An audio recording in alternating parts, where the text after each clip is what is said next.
Assalamualaikum warahmatullahi wabarakatuh. Perkenalkan nama saya Isnawati dengan NPM 241000010336. Di sini saya akan menjelaskan proyek saya yang berjudul pertambangan. Jadi di sini ada frame barang Japa. Ini adalah tampilan prom barang pada aplikasi pertambangan. Di bagian atas terdapat 5 buah field, yaitu ID barang, nama barang, kategori, harga, dan stok. Text field ini digunakan untuk memasukkan data barang. Di bawahnya terdapat 3 tombol, yaitu simpan, edit, dan hapus. Tombol simpan digunakan untuk menyimpan data yang diinput. Tombol edit digunakan untuk mengubah data yang sudah ada, sedangkan tombol hapus digunakan untuk menghapus data yang dipilih. Pada bagian bawah terdapat tabel yang berfungsi untuk menampilkan seluruh data barang yang telah disimpan. Tabel ini memiliki 5 kolom, yaitu ID barang, nama barang, kategori, harga, dan stok. Dengan adanya tabel ini, pengguna dapat melihat data barang dengan lebih mudah.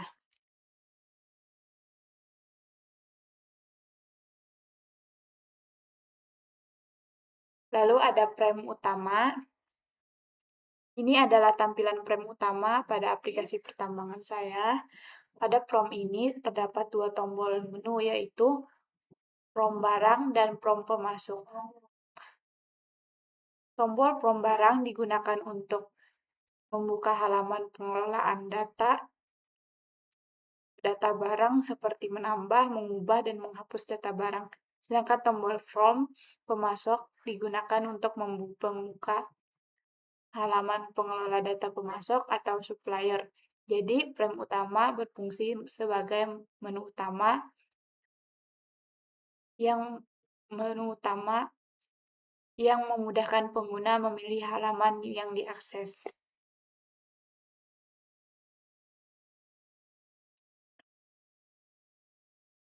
Lalu selanjutnya ada kelas Japa barang Japa.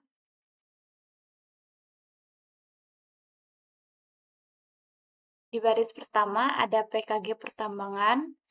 PKG ini digunakan untuk mengelola file ke Japa ke dalam satu folder atau kelompok. Di sini nama PKG-nya adalah pertambangan. Semua kelas yang berada di PKG ini dapat saling berhubungan dengan lebih mudah.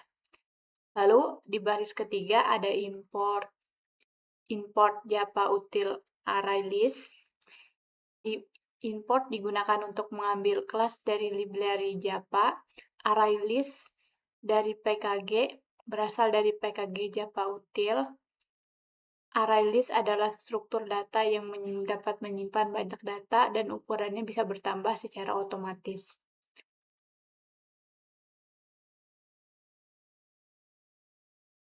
Lalu ada public class barang di baris kelima.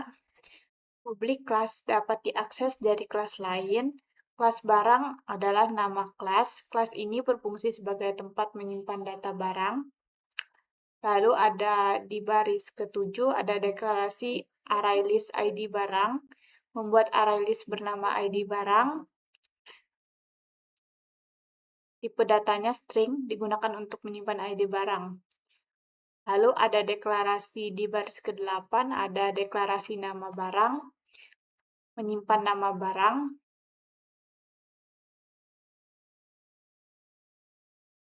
Lalu ada deklarasi kategori,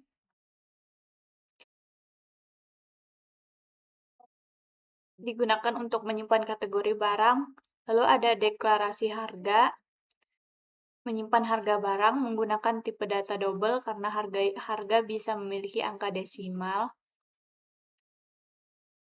Lalu ada deklarasi stok, menyimpan jumlah stok barang menggunakan integer karena jumlah berupa bilangan bulat. Lalu di baris ke-13 ada metode input data barang. Publik artinya bisa dipanggil dari kelas lain. Void berarti metode ini tidak dapat mengembalikan nilai. Input data barang adalah nama metode yang digunakan untuk menambahkan data barang. Lalu ada parameter metode, string ID, ID barang, nama barang, kategori, kategori barang, harga, harga barang, stok, stok barang. Lalu di baris ke-19 ada ID barang. ADD digunakan untuk memasukkan data ke dalam array list. Nilai ID dimasukkan ke daftar ID barang. Lalu ada menambahkan nama barang ke dalam daftar nama barang. Lalu menambahkan kategori barang ke dalam array list kategori. Lalu menambahkan harga ke dalam daftar harga. Lalu menambahkan stok ke dalam daftar stok.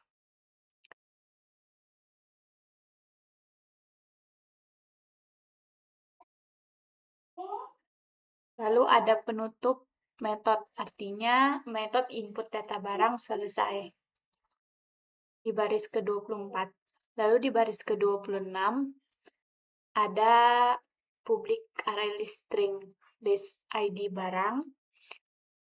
Metode ini mengembalikan seluruh daftar ID barang.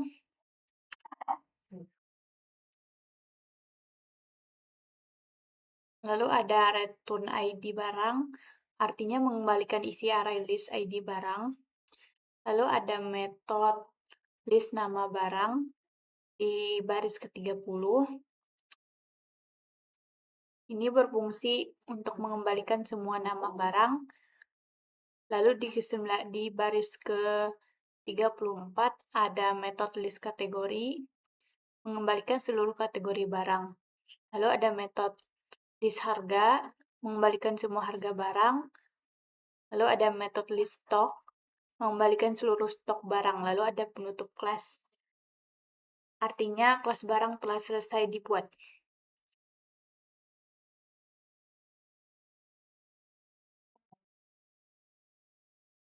Lalu di sini ada kelas pertambangan Java. Baris import frame utama di baris ke-12 digunakan untuk memanggil kelas frame utama yang berada di dalam PKG frame sehingga kelas tersebut dapat digunakan pada program. Baris public class pertambangan digunakan untuk membuat kelas utama yang bernama pertambangan. Baris public static void main string args digunakan untuk metode utama atau titik awal program saat dijalankan. Lalu baris new frame utama digunakan untuk membuat objek baru dari kelas frame utama, kemudian set visible true berfungsi menampilkan tampilan atau jendela aplikasi ke layar. Lalu ada baris pertama penutup metode main, sedangkan baris terakhir menutup kelas pertambangan. Lalu saya akan mencoba menjalankannya.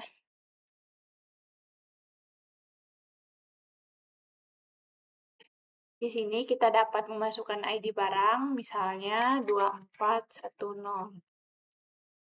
Nama barang, misalkan baju. Kategori pakaian. Harga 60.000. Stok 12. Lalu kita coba tombol simpan. Lalu tersimpan. Ketika kita ingin mengedit di tombol editnya, kita klik satunya, kita ubah 60.000 menjadi 70.000, lalu kita klik edit, lalu berhasil terubah. Ketika kita ingin mencoba tombol hapusnya, kita klik salah satu di tabelnya, lalu kita hapus. Berhasil. Sekian penjelasan dari saya, salah dan hilap saya mohon maaf. Wassalamualaikum warahmatullahi wabarakatuh.